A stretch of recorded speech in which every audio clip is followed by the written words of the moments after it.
퍽! 군부대 면회실에서 군하가 여군의 옆구리를 가격했습니다. 정중사가 면회객이 보는 앞에서 25살 여군 하사를 발로 찬 거예요. 니까짓 게 면회는 무슨? 바닥에 쓰러진 여군을 내려다보며 정중사가 소리쳤습니다. 그 순간 면회객으로 온 한 남성이 조용히 일어났어요. 마지막 경고다. 32살 강태호. 평범한 회사원 차림이지만 그의 눈빛은 평범하지 않았습니다. 정중사가 비웃으며 말했어요. 면회객이 뭘 어쩌겠다고? 바로 그때였습니다. 쾅! 김대 대장이 급하게 뛰어들어왔어요. 그런데 그의 얼굴이 새하얗게 질려 있었습니다. 정중사, 당장 그만해. 대대장님 무슨... 조용히 하고 당장 나가. 김대 대장의 목소리가 떨렸습니다. 방금 전 받은 전화 때문이었죠. 이 사령관님이 직접 오신다고. 3스타 사령관이 직접 움직인다는 말에 정중사의 얼굴도 굳어졌습니다. 그리고 김대 대장의 시선은 계속 태호를 향하고 있었어요. 마치 그의 정체를 확인하려는 듯이 말입니다. 과연 이 평범해 보이는 남성의 정체는 무엇이고 왜 3스타 사령관이 직접 움직이는 걸까요? 이 충격적인 이야기가 궁금하다면 구독, 좋아요를 눌러주세요. 그리고 어느 지역에서 듣고 계신지 댓글 남겨주시면 저도 반갑게 인사드리겠습니다. 토요일 아침 강태호는 평소보다 일찍 일어나 샤워를 했습니다. 오늘은 한 달에 한 번 동생 지영이를 만나는 소중한 날이었거든요. 거울을 보며 깔끔하게 옷을 차려입은 태호는 작은 봉투를 챙겼어요. 지영이가 좋아하는 초콜릿이었습니다. 지영이 요즘 어떻게 지낼까? 부대로 향하는 지하철 안에서 태호는 지난번 면회가 떠올랐어요. 평소보다 말수가 적었던 동생이 신경 쓰였거든요. 부대에 도착한 태호가 면회실에 들어서는 순간 뭔가 이상한 분위기를 느꼈습니다. 다른 면회객들은 편안하게 대화하고 있는데 유독 한쪽 구석에서는 긴장된 목소리가 들려왔어요. 똑바로 앉아. 면회객 앞에서 그따위로 앉을 거야? 정중사가 한 여군을 향해 소리치고 있었습니다. 태호가 자리를 찾아 앉으려는데 그 여군이 고개를 돌렸어요. 지영이? 태호의 심장이 쿵 내려앉았습니다. 동생 강지영의 얼굴에 멍든 자국이 선명하게 보였거든요. 오빠. 지영이가 작은 목소리로 인사했지만 평소의 밝은 모습은 온데간데 없었어요. 지영아, 얼굴이 왜 그래? 태호가 놀라서 일어서려는 순간 정중사가 냉정하게 말했습니다. 훈련 중에 다친 거예요. 면회객이 오버하지 마세요. 훈련이라고요? 저게 훈련으로 생긴 상처예요? 태호의 목소리가 높아졌어요. IT 회사에서 일하는 평범한 회사원이었지만 동생만큼은 누구에게도 맡길 수 없었거든요. 면회객 주제에 군대 일에 간섭하나? 정중사의 말투가 점점 거칠어졌습니다. 주제? 제 동생인데 걱정하는 게 당연하잖아요. 당연? 여기서 당연한 건 군기뿐이야. 그 순간 정중사가 지영이를 향해 소리쳤어요. 아, 강지영. 면회 와서 오빠한테 헛소리나 하고 있을 거야? 아니야, 정중사님. 지영이가 떨리는 목소리로 대답했습니다. 태호는 믿을 수 없었어요. 면회객이 보는 앞에서 저런 식으로 구는 게 정상인가요? 정중사님, 너무 심하신 거 아니에요? 심해? 이것도 봐준 거야. 이 애가 평소에 얼마나 사고를 치는지 알아? 정중사가 비웃으며 말했어요. 사고요? 지영이가 뭔 사고를. 모르면 닥쳐. 여기는 내가 아는 세상이 아니야. 태호의 주먹이 떨렸습니다. 하지만 어떻게 할 수 없었어요. 여기는 군부대였고 그는 아무런 권한이 없는 민간인일 뿐이었으니까요. 지영이가 눈빛으로 간절히 말리고 있었어요. 오빠, 제발. 괜찮아. 하지만 괜찮을 리가 없었습니다. 동생의 얼굴에 새겨진 상처가 태호의 마음을 찢어놓고 있었거든요. 지영아, 정말 훈련 중에 다친 거야? 태호가 조심스럽게 물어봤어요. 지영이가 잠깐 망설이더니 고개를 끄덕였어요. 하지만 그 눈에는 거짓말을 하고 있다는 게 너무나 명백했습니다. 그래, 훈련이었구나. 태호는 어쩔 수 없이 동생의 거짓말에 맞춰줬어요. 더 이상 추궁했다가는 지영이만 더 힘들어질 것 같았거든요. 면회 시간 내내 정중사는 지영이를 감시했습니다. 마치 한마디라도 잘못하면 당장 끌고 가겠다는 식이었어요. 시간 됐다. 면회 끝. 정중사가 시계를 보며 말했어요. 아직 시간이 남았는데도 말이었죠. 아직 10분 더 남았는데요. 태호가 항의했지만 정중사는 코웃음을 쳤어요. 여기서는 내가 시간을 정해. 싫으면 다음에 오지 마. 뭐라고요? 못 들었어? 다시 말해줄까? 정중사가 도전적으로 태호를 바라봤어요. 태호는 분노로 온몸이 떨렸지만 결국 참을 수밖에 없었습니다. 지영아, 몸 조심해. 응, 오빠. 걱정하지 마. 지영이가 억지로 웃으며 답했지만 그 웃음이 얼마나 억지스러운지 태호는 알 수 있었어요. 부대를 나서는 태호의 마음은 복잡했습니다. 분명히 뭔가 잘못되고 있었어요. 동생이 부당한 대우를 받고 있는 게 분명했습니다. 하지만 평범한 회사원인 그로서는 할 수 있는 게 아무것도 없었죠. 어떡하지? 태호가 중얼거리며 부대 정문을 나서는 순간이었습니다. 형님, 뒤에서 누군가가 불렀어요. 돌아보니 한 병사가 뛰어오고 있었습니다. 저, 강지영 하사 오빠 맞으시죠? 네, 맞는데요. 잠깐만 얘기할 수 있을까요? 중요한 얘기가 있어서요. 병사의 표정이 심각했어요. 뭔가 큰일이 벌어지고 있다는 걸 직감한 태호는 고개를 끄덕였습니다. 무슨 얘기인지 들어보겠습니다. 형님, 이렇게 나와서 죄송합니다. 저는 김일병이라고 합니다. 부대 근처 카페에서 만난 병사가 조심스럽게 말을 꺼냈어요. 괜찮습니다. 그런데 무슨 얘기가? 강지영 하사 관련해서요. 형님이 알아야 할 것 같아서. 김일병의 표정이 어두워졌습니다. 지영이한테 무슨 일이 있었나요? 태호의 목소리에 긴장이 스며들었어요. 정중사가 지영이 누나를 계속 괴롭히고 있어요. 이유는 단 하나예요. 이유가 뭔데요? 예쁘다는 이유로요. 김일병의 말에 태호는 주먹을 꽉 쥐었습니다. 정중사가 지영이 누나한테 관심을 보였는데 누나가 거절했거든요. 그 이후로 계속 괴롭히고 있어요. 거절했다고 괴롭힌다고요? 네. 정중사 아버지가 이 지역 국회의원이라서 아무도 말리지 못해요. 태호는 분노로 온몸이 떨렸습니다. 그런 이유로 동생이 고생하고 있었다니. 구체적으로 어떻게 괴롭히는 건가요? 말로 표현하기 힘들 정도예요. 이유 없는 얼차려, 폭행, 면회 금지 협박. 심지어 다른 병사들한테도 지영이 누나를 따돌리라고 지시했어요.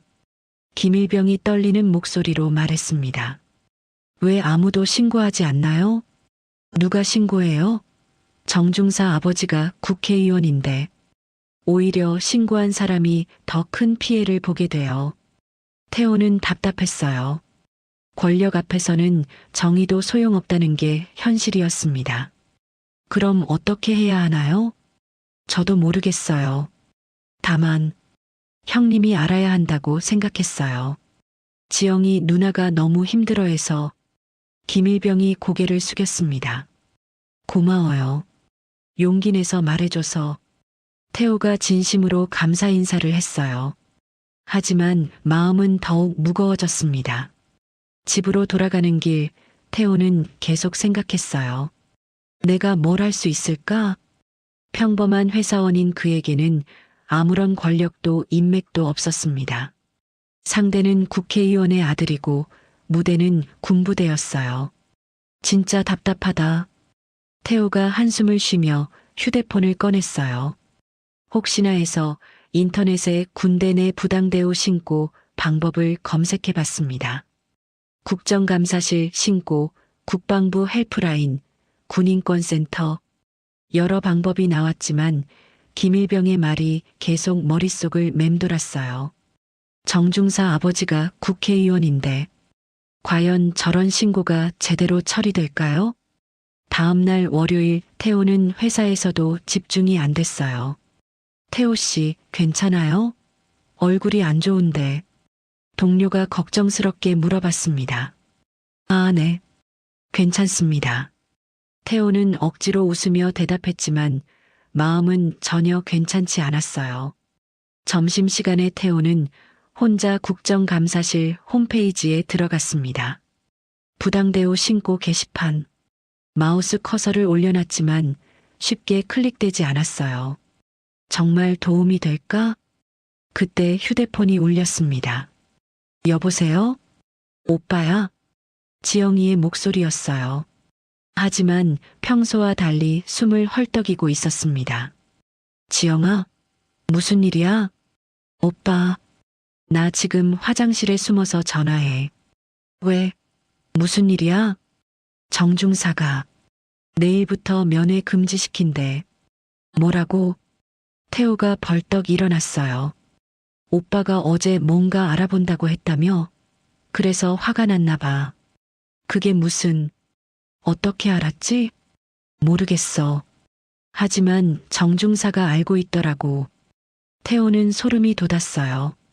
김일병과의 만남이 들켰다는 뜻인가요? 지영아, 너 괜찮아? 괜찮긴. 오빠 당분간 면회 오지 마. 더 심해질 것 같아. 뭐가 더 심해져? 지영아, 오빠 끊을게. 누가 와? 뚜뚜뚜. 전화가 끊어졌습니다. 태호는 휴대폰을 쥔 채 멍하니 서 있었어요. 이럴 수는 없다. 그는 즉시 국정감사실 신고 게시판에 글을 올렸습니다. 정중사의 부당행위와 권력 남용에 대해 상세히 적었어요. 하지만 마음 한편으로는 의심이 들었습니다. 이런 신고로 정말 뭔가 바뀔까? 그날 저녁 태호는 또 다른 방법을 찾아봤어요. 변호사 상담, 언론 제보, 시민단체 신고. 하지만 모든 방법이 시간이 오래 걸리고 확실한 보장도 없었습니다. 무엇보다 그 사이에 지영이가 더 큰 피해를 볼 수도 있었어요. 내가 뭔가 놓치고 있는 건 아닐까? 태호는 밤늦도록 고민했습니다. 평범한 회사원인 자신에게 과연 동생을 지킬 힘이 있을까요? 그때 문득 오래된 명함 하나가 떠올랐어요. 대학 시절 군 관련 특강을 했던 예비역 장교의 명함이었습니다. 혹시나 해서 태호는 서랍을 뒤지기 시작했어요. 지푸라기라도 잡는 심정이었습니다. 하지만 그가 미처 알지 못하는 것이 하나 있었어요. 그의 과거에는 이런 상황을 해결할 수 있는 엄청난 카드가 숨겨져 있다는 것을 말입니다. 다음 날 화요일 태호는 반차를 내고 국정감사실을 찾아갔습니다. 부당대우 신고건으로 왔습니다. 접수 담당자가 서류를 건네며 말했어요. 신고서 작성하시고 증거자료 있으면 함께 제출해 주세요. 태호는 밤새 정리한 내용을 빠짐없이 적었습니다. 정중사의 권력 남용, 개인적 감정에 의한 부당대우, 폭행. 접수 완료됐습니다. 조사까지는 대략 2주에서 한 달 정도 소요돼요. 한 달이요? 네, 군부대 내부 조사가 필요해서요. 태호는 답답했어요. 한 달이면 지영이가 얼마나 더 고생해야 하는 걸까요? 혹시 더 빠른 방법은 없나요? 상황이 급해서. 죄송하지만 절차상 그게 최선입니다. 국정감사실을 나선 태호는 다음 목적지로 향했어요. 국방부 헬프라인이었습니다. 안녕하세요. 군 내 부당대우 신고하고 싶은데요. 네, 말씀해 보세요. 태호가 상황을 설명하자 상담원이 말했어요. 일단 해당 부대 지휘관에게 직접 신고해 보셨나요? 지휘관이 오히려 가해자 편을 들고 있어요. 그렇다면 상급 부대로 신고하시거나. 상급 부대요? 네, 사단 본부나 군단 본부 같은 곳이요. 태호는 뭔가 이상했어요. 상담원의 설명이 너무 매뉴얼적이고 실질적인 도움이 안 될 것 같았거든요. 실제로 그런 신고가 제대로 처리되나요? 물론이죠. 저희가, 아니, 솔직히 말씀해 주세요. 가해자가 국회의원 아들이라면 어떻게 될까요? 전화 너머가 잠시 조용해졌어요. 그런 건 관계없이 공정하게 처리됩니다. 하지만 상담원의 목소리에서 확신이 느껴지지 않았어요. 점심때 태호는 군인권센터도 방문했습니다. 이런 경우가 생각보다 많아요. 상담사가 고개를 끄덕이며 말했어요. 하지만 문제는 증거예요. 피해자가 직접 신고해야 하고 증인도 필요하죠. 동생이 신고하기 어려운 상황이에요. 보복이 두려워서. 그게 바로 문제점이에요. 피해자가 침묵하면 우리도 할 수 있는 게 한계가 있거든요. 태호는 벽에 막힌 기분이었어요. 회사로 돌아온 태호는 더 답답했습니다. 모든 곳에서 들은 답은 비슷했어요. 시간이 오래 걸리고 확실한 보장은 없다는 것이었습니다. 태호 씨, 오늘 일찍 들어오셨네요? 팀장이 물어봤어요. 네, 급한 일이 있어서요. 무슨 일인지 말하기 어려운 거면 괜찮지만 혹시 도움이 필요하면 언제든 말해요. 감사합니다. 태호는 팀장의 배려에 고마웠지만 이런 일을 회사 사람들에게 털어놓기는 어려웠어요. 그날 저녁 태호는 인터넷으로 더 많은 정보를 찾아봤습니다. 군대 내 부당대우 해결 사례. 검색 결과가 나왔지만 대부분 몇 년씩 걸린 사건들이었어요. 그것도 언론에 크게 보도된 경우에만 해결됐죠. 언론 제보는 어떨까? 하지만 지영이가 더 큰 피해를 볼 수도 있었어요. 신상이 공개되면서 말이죠. 정말 답이 없나? 태호가 한숨을 쉬는 순간 휴대폰이 울렸어요. 여보세요? 형님, 김일병입니다. 어제 만난 그 병사였어요. 아, 김일병. 무슨 일이에요? 형님, 혹시 어디 신고하셨나요? 네, 몇 곳 다녀왔는데요. 왜 그러세요? 지금 부대가 난리예요. 정중사가 완전히 미쳐가지고. 김일병의 목소리가 떨렸어요. 무슨 일인데요? 누군가 외부에서 신고했다는 게 들켰나 봐요. 정중사가 지영이 누나를 더 심하게 괴롭히고 있어요. 태호는 자신이 한 신고가 오히려 상황을 악화시켰다는 걸 깨달았어요. 지금 지영이는 어떤가요? 격리됐어요. 아예 다른 병사들과 접촉 못하게 하고.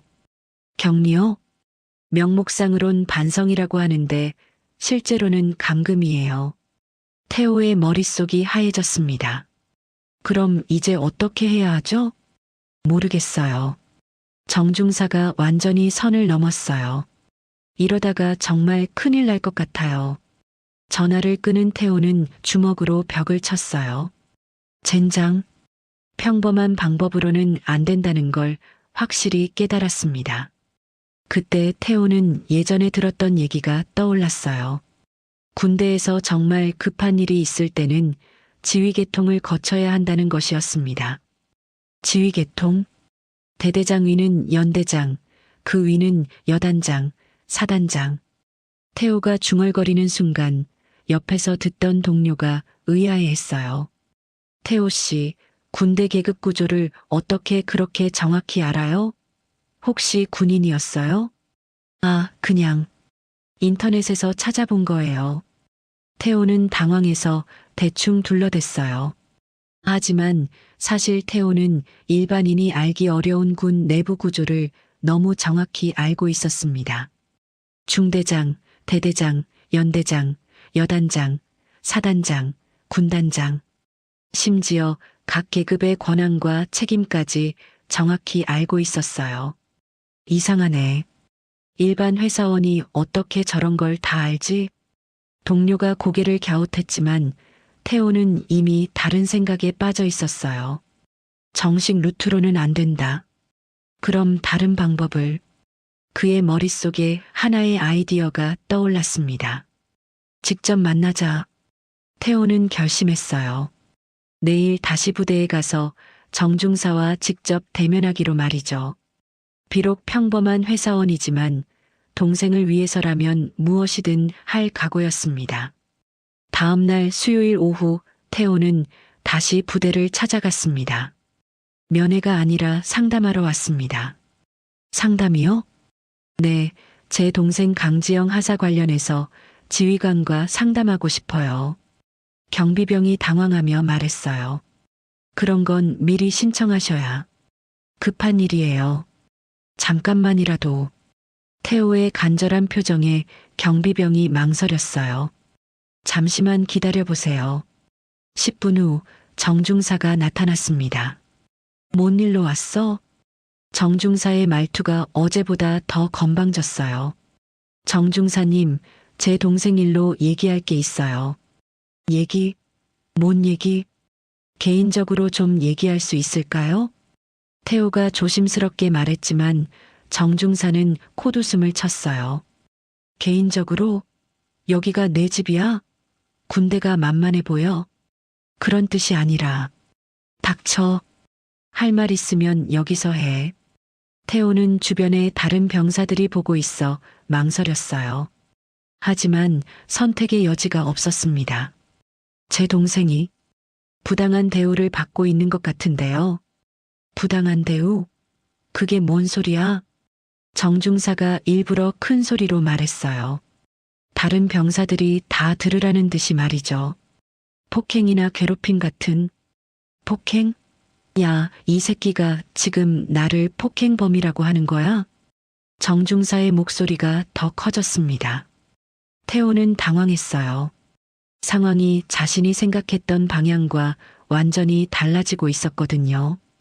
그런 뜻이 아니라 만약 그런 일이 있다면. 만약? 추측으로 군인을 모독하는 거야? 아닙니다. 다만 제 동생이 너무 힘들어해서. 힘들어? 군대가 놀러 온 곳이야? 정중사가 비웃으며 말했어요. 군대는 원래 힘든 곳이야. 그것도 모르고 보냈어? 주변 병사들이 웅성거리기 시작했어요. 태호가 말도 안 되는 클레임을 거는 것처럼 보이게 만드는 정중사의 술수였습니다. 정중사님, 잠깐만 조용한 곳에서. 조용한 곳? 뭔 비밀스러운 얘기야? 정중사가 더욱 큰 소리로 말했어요. 아니면 뭔가 숨길 게 있는 거야? 태호는 진퇴양난이었어요. 여기서 물러나면 지영이를 포기하는 거고 계속 밀어붙이면 상황이 더 악화될 것 같았거든요. 정중사님, 제발 한 번만 얘기를. 제발, 지금 나한테 애걸하는 거야? 정중사가 주위를 둘러보며 말했어요. 야들아, 봤지? 이게 요즘 민간인들 수준이야. 군대 와서 떼쓰기나 하고. 병사들이 킬킬 웃기 시작했어요. 태호는 분노가 치솟았지만 꾹 참았습니다. 여기서 감정적으로 행동하면 지영이만 더 힘들어질 거였어요. 알겠습니다. 그럼 대대장님과 상담할 수 있을까요? 대대장님? 너 지금 지휘계통 무시하는 거야? 정중사의 눈이 위험하게 빛났어요. 내가 여기 중대 선임인데 나를 건너뛰고 대대장님한테 간다고? 그런 뜻이 아닙니다. 그런 뜻이 아니긴 뭐가 아니야. 완전히 군기 무시하고 있잖아. 정중사가 다른 병사들을 향해 말했어요. 야들아, 저런 면회객 때문에 우리가 욕먹는 거 알지? 군인 무시하고 개기는 거 봤지? 네, 정중사님. 병사들이 일제히 대답했어요. 태호는 완전히 고립된 기분이었어요. 모든 상황이 자신에게 불리하게 돌아가고 있었습니다. 정중사님, 정말 마지막으로 한 번만. 마지막? 지금까지도 충분히 봐준 거야. 정중사가 냉소적으로 웃으며 말했어요. 이제 그만 가. 다시는 이런 식으로 찾아오지 마. 그럼 제 동생은 어떻게 되는 건가요? 내 동생? 군기 교육 열심히 받고 있어. 걱정 말고. 정중사의 말에 숨겨진 위협이 느껴졌어요. 태호는 더 이상 할 말이 없었습니다. 여기서 더 밀어붙이면 진짜 지영이에게 해가 갈 것 같았거든요. 알겠습니다. 태호가 돌아서려는 순간 정중사가 다시 말했어요. 아, 그리고 혹시 또 어디 신고하거나 그러면 내 동생이 어떻게 될지 모를 거야. 명백한 협박이었습니다. 태호는 주먹을 꽉 쥔 채 부대를 나왔어요. 밖에 나와서야 태호는 깨달았습니다. 자신이 얼마나 무력한 존재인지를 말이죠. 정식 루트도 안 되고 직접 만나도 안 되고. 그때 태호의 머릿속에 한 가지가 떠올랐어요. 군대에는 상명하복이 절대적이라고. 태호는 예전에 들었던 얘기를 기억했습니다. 군대에서는 계급이 절대적이고 상급자의 명령은 절대적이라는 것이었어요. 그럼 정중사보다 높은 사람이 명령하면. 하지만 문제는 그런 높은 사람을 어떻게 만나느냐는 것이었습니다. 태호는 버스 정류장에서 휴대폰을 꺼내 검색했어요. 연대장 면담 신청, 여단장 접견, 사단장 민원. 하지만 모든 방법이 복잡하고 시간이 오래 걸렸어요. 그때 태호는 한 가지 이상한 점을 발견했습니다. 자신이 군대 지휘 체계를 너무 잘 알고 있다는 것이었어요. 연대는 대대 3개, 여단은 연대 3개, 사단은 일반인이 알기 어려운 세부적인 구조까지 정확히 알고 있었습니다. 내가 어떻게 이런 걸 알지? 태호는 의아했어요. 분명 인터넷에서 찾아본 거라고 생각했는데 너무 자세한 것들까지 알고 있었거든요. 하지만 지금은 그런 걸 생각할 때가 아니었어요. 어떻게든 지영이를 도와야 한다. 그때 태호의 휴대폰이 울렸어요. 여보세요? 형님, 큰일 났어요. 김일병의 급한 목소리였습니다. 무슨 일이에요?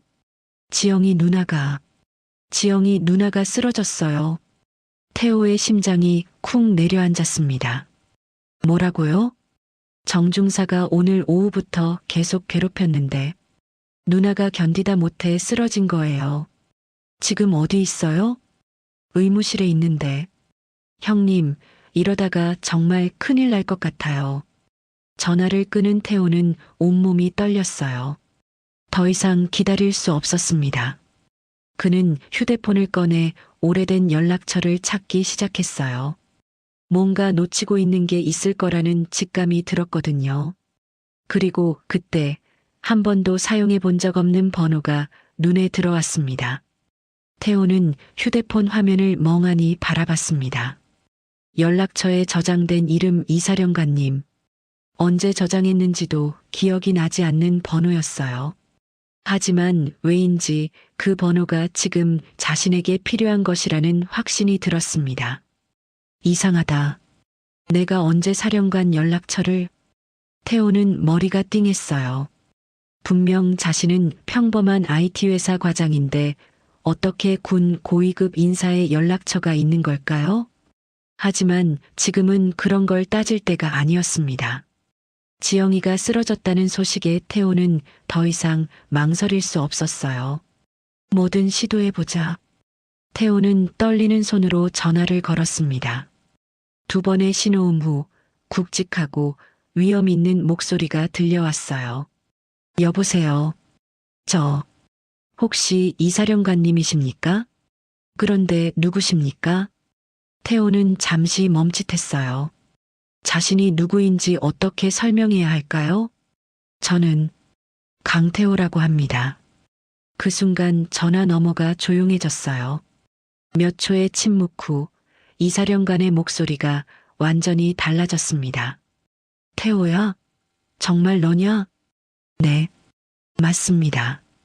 세상에, 내가 왜 갑자기 연락을? 이사령관의 목소리에는 놀라움과 반가움이 섞여 있었어요. 태호는 혼란스러웠습니다. 왜 이사령관이 자신을 이렇게 잘 아는 것처럼 말하는 걸까요? 사령관님, 죄송하지만 급한 일이 있어서 연락드렸어요. 급한 일? 무슨 일인데?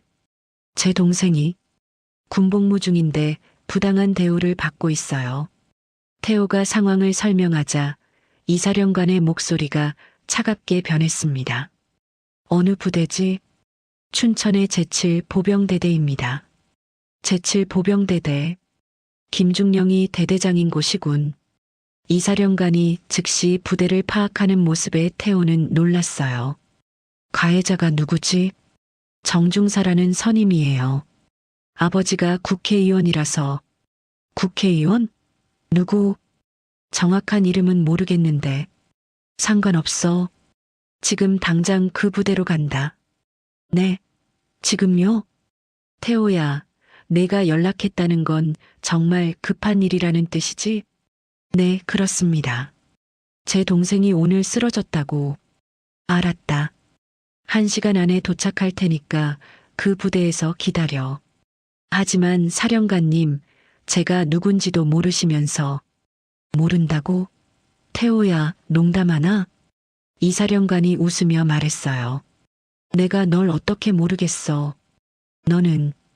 그때 태호의 머릿속에 뭔가 번개처럼 스쳐 지나갔습니다. 가물가물한 기억들이 떠오르기 시작했어요. 군복을 입은 자신, 경례하는 모습, 훈련받는 장면들. 사령관님, 혹시 제가. 그래, 너는 내가 아끼던 부하였어. 특전사에서 말이야. 특전사. 그 단어를 듣는 순간 태호의 뇌리에 더 많은 기억이 밀려왔습니다. 검은 베레모, 극한 훈련, 해외 파견, 표창장. 기억나기 시작하지? 너는 우리 부대 최고의 장교였어. 제가 장교였다고요? 대위 전역이었잖아. 그것도 국군의 날 표창까지 받고. 태호는 현기증이 났어요.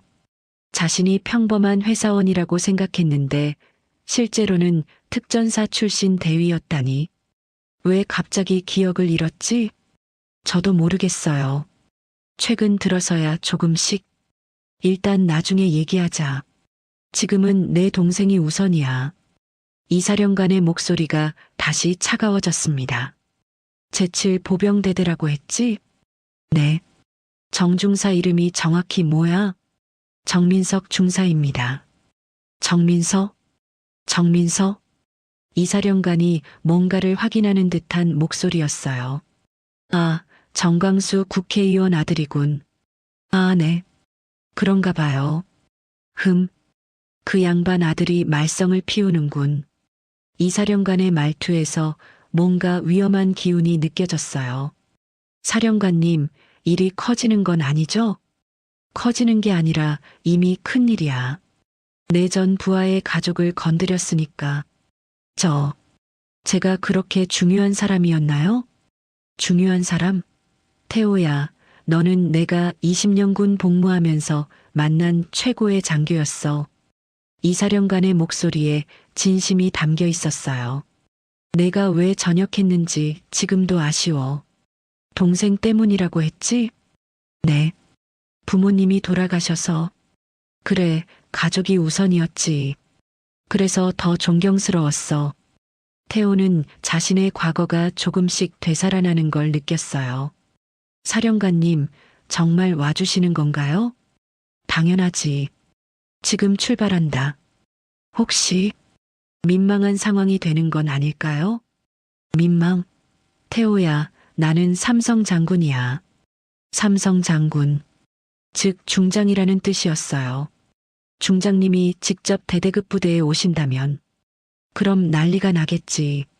특히 내 동생을 괴롭힌 놈들은 말이야. 이사령관의 말에서 확신에 찬 힘이 느껴졌어요. 1시간 안에 도착할 테니까 그 부대 정문에서 기다려. 알겠지? 네, 알겠습니다. 그리고 태호야. 네.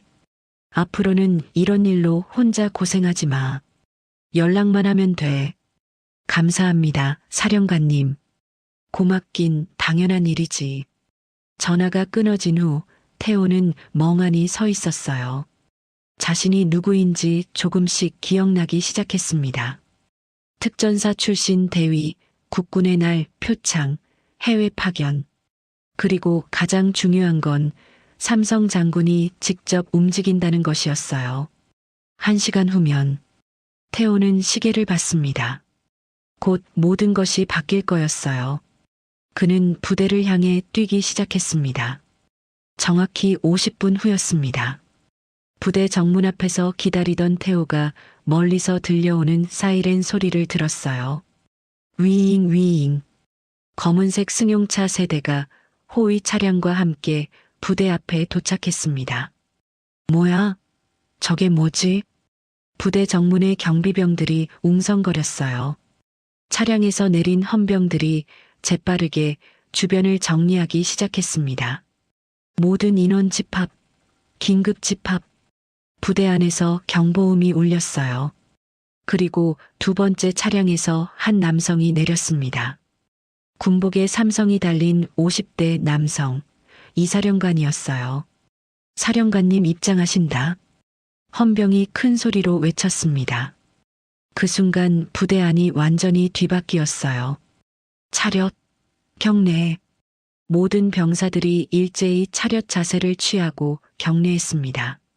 김대대장이 급하게 뛰어나왔어요. 사령관님, 갑작스러운 시찰이 아니다. 이사령관의 목소리가 차가웠습니다. 특별 사안으로 왔다. 김대대장의 얼굴이 파랗게 질렸어요. 삼성 장군이 특별 사안으로 온다는 건 보통 일이 아니었거든요. 이사령관이 태호를 보며 고개를 끄덕였어요. 태호 고생했다. 사령관님. 태호가 격리하려는 순간 이사령관이 손을 들어 막았어요. 예비역이니까 격례는 안 해도 돼. 하지만 태호의 몸은 자연스럽게 경례 자세를 취했습니다. 몸에 배인 습관이었어요. 이 장면을 본 김대대장과 정중사의 표정이 굳어졌어요. 저 면회객이 사령관님과 아는 사이. 김대대장. 네, 사령관님. 김대대장이 다급하게 대답했어요. 강지영 하사는 어디 있나? 강지영 하사요? 그 병사가 무슨. 지금 당장 데려와라. 이사령관의 목소리에 유예는 없었어요. 네. 즉시. 김대대장이 정중사를 급히 불렀어요. 정중사, 강지영 하사 당장 데려와. 정중사는 상황을 파악하지 못하고 있었어요. 왜 갑자기 삼성 장군이 와서 강지영을 찾는 건지 이해할 수 없었거든요. 사령관님 실례지만 강지영 하사가 무슨 문제라도. 문제? 그 병사를 괴롭힌 게 누구인지부터 얘기해보자. 이사령관의 눈빛이 차가워졌습니다. 김대대장은 식은땀이 났어요. 뭔가 큰일이 벌어진 것 같았거든요. 저희 부대에 그런 일은. 김대대장. 네. 거짓말하지 마라. 나는 이미 다 알고 있다. 이사령관이 태호를 가리키며 말했어요. 이분이 바로 강지영 하사의 오빠 강태호 전 대위다. 전 대위. 주변에 있던 모든 군인들이 충격을 받았어요. 그동안 평범한 면회객이라고 생각했던 남성이 전직 군 장교였다니. 강태호 대위. 김대대장이 중얼거리더니 갑자기 얼굴이 하얗게 질렸어요. 혹시 특전사 출신 강태호 대위십니까? 맞다. 이사령관이 단호하게 대답했어요. 국군의 날 표창을 받은 그 강태호 대위 맞다. 김대대장은 현기증이 났어요. 특전사 출신의 국군의 날 표창까지 받은 장교를 평범한 민간인으로 대한 거였어요. 더욱이 그런 사람의 가족을 부하들이 괴롭혔다니. 사령관님, 저희가 마냥 모르고 군인을 괴롭히는데 상대방이 누구인지가 중요한가? 이사령관의 목소리가 더욱 차가워졌어요. 군인은 국민을 보호해야 할 사람들이다. 그런데 오히려 국민의 가족을 괴롭혔다고? 그때 정중사가 지영이를 데리고 나타났어요. 지영이는 얼굴이 창백하고 걸음걸이도 불안했습니다. 지영아. 태호가 달려가려 했지만 이사령관이 손으로 막았어요. 잠깐, 태호야. 지금부터 내가 처리한다. 이사령관이 지영이를 보며 부드럽게 말했어요. 강지영 하사, 괜찮나? 네. 네. 지영이가 깜짝 놀라며 경례했어요. 갑자기 삼성 장군이 자신에게 말을 걸자 당황한 거였죠. 편하게 해도 된다. 내가 바로 강태호 대위의 동생이구나. 네. 저희 오빠가 대위라고요? 지영이도 처음 듣는 얘기였어요. 그래. 내 오빠는 우리나라 최고의 특전사 장교였다. 이사령관이 태호를 바라보며 말했어요. 그런 사람의 가족이 부당한 대우를 받았다니. 이사령관의 시선이 정중사에게 향했어요. 정중사, 내가 이 병사를 괴롭혔다는 게 사실인가? 정중사는 완전히 패닉 상태였어요. 자신이 괴롭힌 여군의 오빠가 특전사 출신 장교였다니. 그건 대답해라. 저는 그냥 군기, 개인적 감정으로 병사를 괴롭힌 게 군기인가? 이사령관의 목소리에 분노가 섞였어요. 내 아버지가 국회의원이라고 해서 군대를 우습게 본 건가? 정중사는 더 이상 말을 할 수 없었어요. 김대대장. 네. 사령관님. 정민석 중사 즉시 구속하라. 네. 군기 위반, 부하 폭행, 직권남용. 모든 혐의로 구속 조치하라. 네. 알겠습니다. 김대대장이 급히 명령을 내렸어요. 정중사 즉시 구속. 헌병들이 정중사를 에워쌌습니다. 저는 아버지가 군대에서 아버지는 소용없다. 이사령관이 차갑게 말했어요. 군법은 그 누구도 예외가 없다. 정중사가 끌려가는 모습을 보며 모든 병사들이 숨을 죽였어요. 그리고 모든 시선이 태호에게 향했습니다. 평범한 회사원이라고 생각했던 남성이 삼성 장군이 아끼는 특전사 출신 대위였다니. 완전한 반전이었어요. 정중사가 끌려간 후 부대는 조용해졌습니다. 이사령관이 태호를 바라보며 천천히 다가왔어요. 태호야, 정말 오랜만이다. 사령관님. 태호도 조금씩 기억이 되살아나고 있었어요. 이사령관과 함께했던 시간들이 말이죠. 그때였습니다.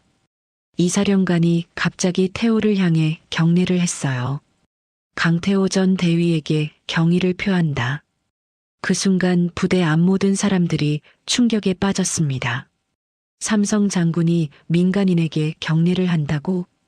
김대대장을 비롯한 모든 군인들이 믿을 수 없다는 표정이었어요.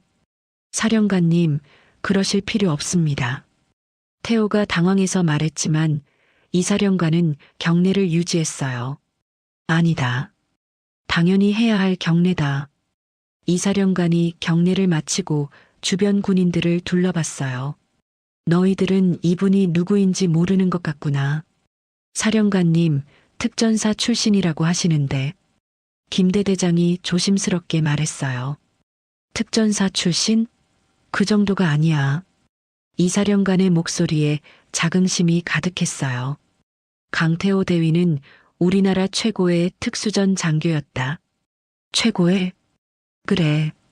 해외 파견 임무에서 인질 구출 작전을 성공적으로 수행했고, 이사령관이 태호를 바라보며 계속했어요. 국가 기밀이라 자세히는 말할 수 없지만 이분 덕분에 우리나라 국민 12명이 목숨을 건졌다. 태호의 기억이 더욱 또렷해졌어요. 사막의 뜨거운 태양, 총성, 인질들의 절규. 그리고 그 작전에서 부상을 당했지만 끝까지 임무를 완수했어.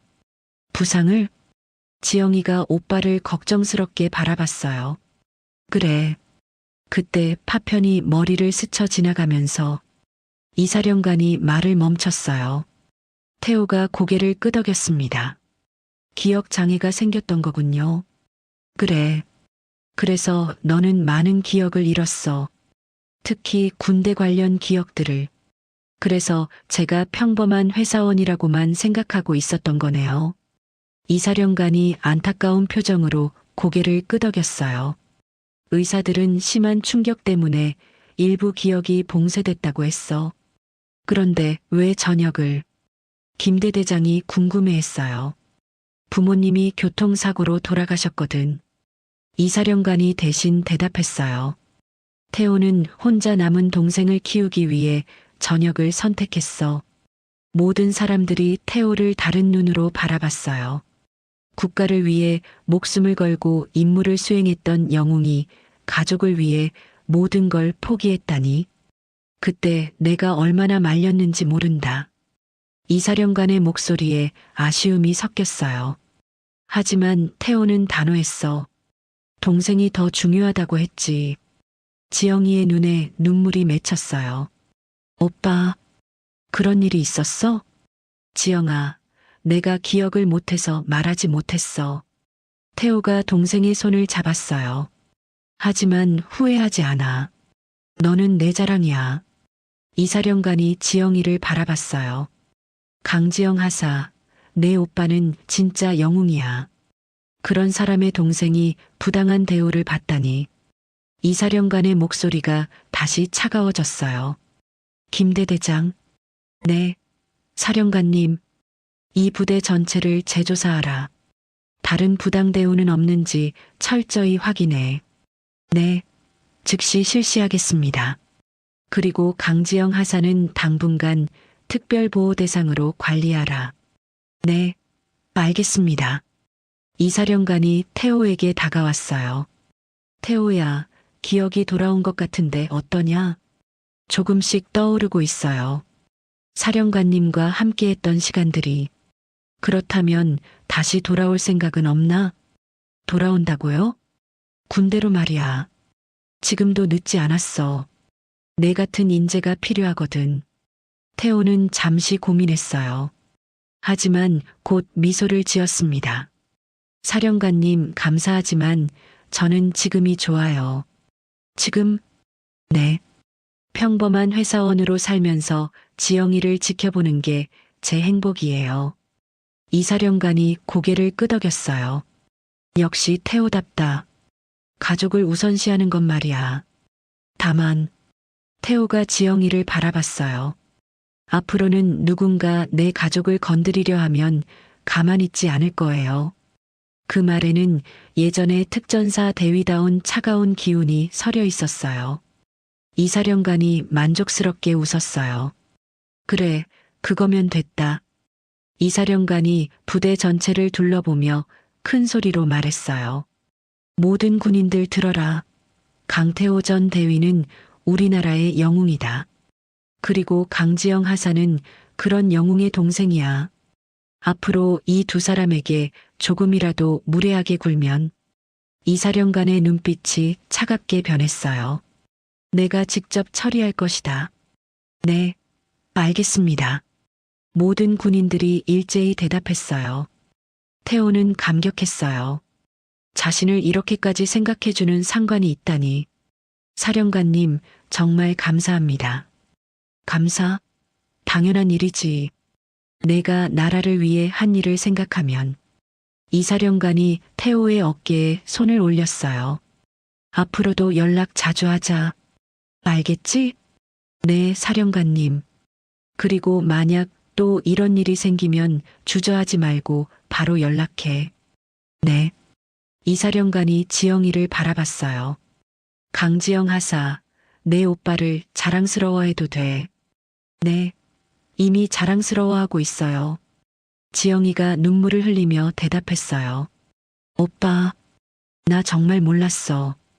오빠가 그렇게 대단한 사람인지. 지영아, 나는 그냥 내 오빠야. 그것만으로도 충분해. 남매가 서로를 바라보며 미소 지었어요. 이사령관이 그 모습을 흐뭇하게 바라보며 말했어요. 이제 내가 할 일은 다 끝난 것 같구나. 진짜 영웅은 조용히 가족을 지키는 사람이었습니다. 이사령관이 떠난 후 부대는 완전히 달라졌습니다. 모든 군인들이 태호와 지영이를 보는 눈빛이 경외감으로 가득했어요. 김대대장이 조심스럽게 다가왔습니다. 강태호. 아니, 강대위님. 정말 죄송했습니다. 대대장님, 저는 이제 그냥 평범한 회사원이에요. 태호가 겸손하게 말했지만 김대대장은 고개를 숙였어요. 아닙니다.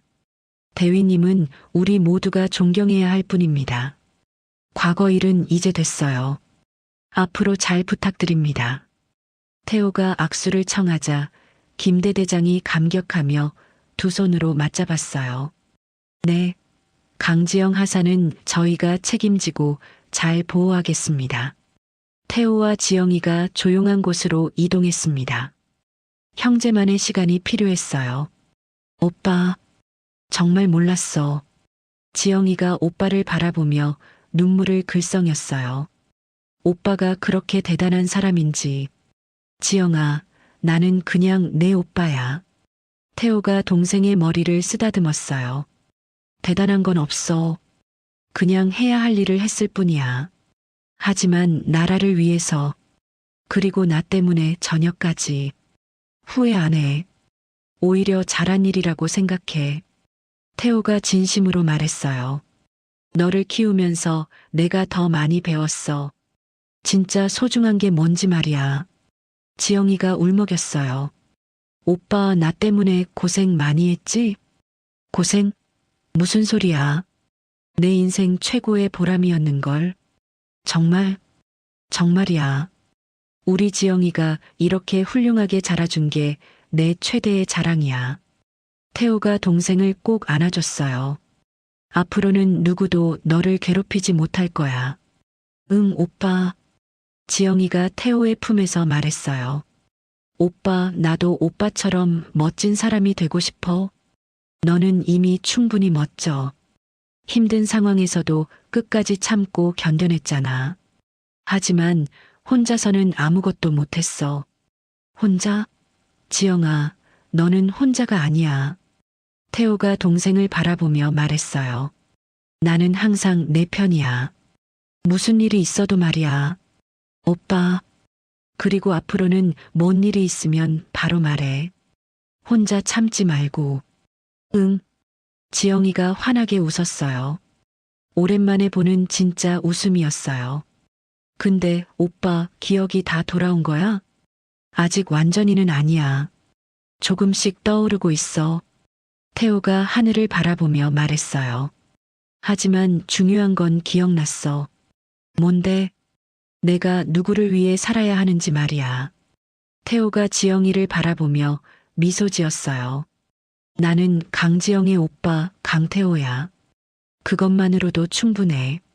지영이가 감동해서 또 눈물을 흘렸어요. 오빠 사랑해. 나도 사랑해, 지영아. 그날 저녁 태호는 회사 동료들에게 전화했어요. 팀장님, 제가 며칠 쉬어도 될까요? 무슨 일이에요? 동생이랑 좀 시간을 보내고 싶어서요. 물론이죠. 가족이 우선이니까. 전화를 끊은 태호는 지영이와 함께 부대 근처 카페에 앉았어요. 오빠, 이제 어떻게 될까? 뭐가? 정중사 같은 사람 말이야. 이미 끝났어. 사령관님이 직접 처리하셨으니까. 태호가 확신에 찬 목소리로 말했어요. 그리고 앞으로는 그런 일 없을 거야. 어떻게 확신해? 군대는 위계 질서가 확실한 곳이야. 삼성 장군이 직접 움직였다는 소문이 퍼지면. 태호가 웃으며 말했어요. 누구도 감히 건드리지 못할 거야. 실제로 그랬습니다. 그날 이후 부대 안에서 지영이는 영웅의 동생으로 불렸어요. 모든 군인들이 그녀를 존중했고 도움이 필요할 때마다 앞장서서 도와줬습니다. 김대대장은 정기적으로 태호에게 지영이의 근황을 보고했고 조금이라도 문제가 생기면 즉시 해결했어요. 한 달 후 태호는 다시 부대를 방문했습니다. 이번에는 평범한 면회가 아니었어요. 강 대위님, 어서 오세요. 경비병들이 정중하게 인사했어요. 편하게 해주세요. 태호가 웃으며 말했지만 모든 군인들의 태도는 완전히 달라져 있었어요. 면회실에서 만난 지영이는 완전히 다른 사람이었습니다. 밝고 생기 넘치는 모습이 돌아왔어요. 오빠, 보고 싶었어. 나도. 어때? 요즘 괜찮아? 완전 좋아. 모든 분들이 너무 잘해주셔. 지영이가 행복한 목소리로 말했어요. 그래, 다행이다. 오빠, 나 이제 진짜 군인다워진 것 같아. 어떻게? 당당해졌어. 오빠가 자랑스러워할 만한 동생이 되려고 노력하고 있어. 태호는 뿌듯했어요. 지영아, 너는 이미 충분히 자랑스러워. 정말? 정말이야. 내 최고의 자랑이야. 남매는 서로를 바라보며 환하게 웃었어요. 어둠을 이겨낸 후에 따뜻한 햇살 같은 웃음이었습니다. 그때 태호는 깨달았어요. 진짜 영웅은 화려한 무공훈장이나 계급장이 만드는 게 아니라는 걸 말이에요. 소중한 사람을 지키기 위해 묵묵히 자신의 길을 걷는 것. 그것이 진정한 영웅의 모습이었습니다. 오빠, 응? 고마워. 뭐가? 모든 거. 나를 지켜줘서 사랑해줘서. 모든 거. 바보야. 고맙긴 뭘. 당연한 거지. 태호가 동생의 머리를 쓰다듬었어요. 우리는 가족이잖아. 가족. 그 단순하지만 강력한 단어가 모든 걸 말해줬습니다. 강태호에게는 특전사 출신이라는 화려한 과거보다 강지영의 오빠라는 현재가 더 소중했어요. 그리고 그 선택이 얼마나 옳았는지 오늘 이 순간이 증명해주고 있었습니다. 진정한 승리는 적을 무찌르는 것이 아니라 사랑하는 사람과 함께 웃을 수 있는 것이었으니까요. 이렇게 강태호와 강지영 남매의 이야기가 마무리되었습니다. 평범해 보이는 사람에게도 놀라운 이야기가 숨어 있을 수 있다는 걸 보여준 감동적인 스토리였어요. 이 이야기는 우리에게 중요한 교훈을 줍니다. 진정한 힘은 권력이나 지위에서 나오는 게 아니라 사랑하는 사람을 지키려는 마음에서 나온다는 것이죠. 그리고 가족을 위한 희생은 결코 손해가 아니라는 것도 말이에요. 여러분은 어떻게 생각하시나요? 혹시 주변에 평범해 보이지만 숨겨진 대단한 이야기가 있는 분을 아시나요? 아니면 가족을 위해 큰 희생을 하신 경험이 있으신가요? 오늘 이야기가 재미있으셨다면 구독과 좋아요 눌러주시고 댓글로 여러분의 생각이나 들어보고 싶은 이야기를 알려주세요. 그럼 다음 영상으로 또 찾아뵙겠습니다. 시청해주셔서 감사합니다.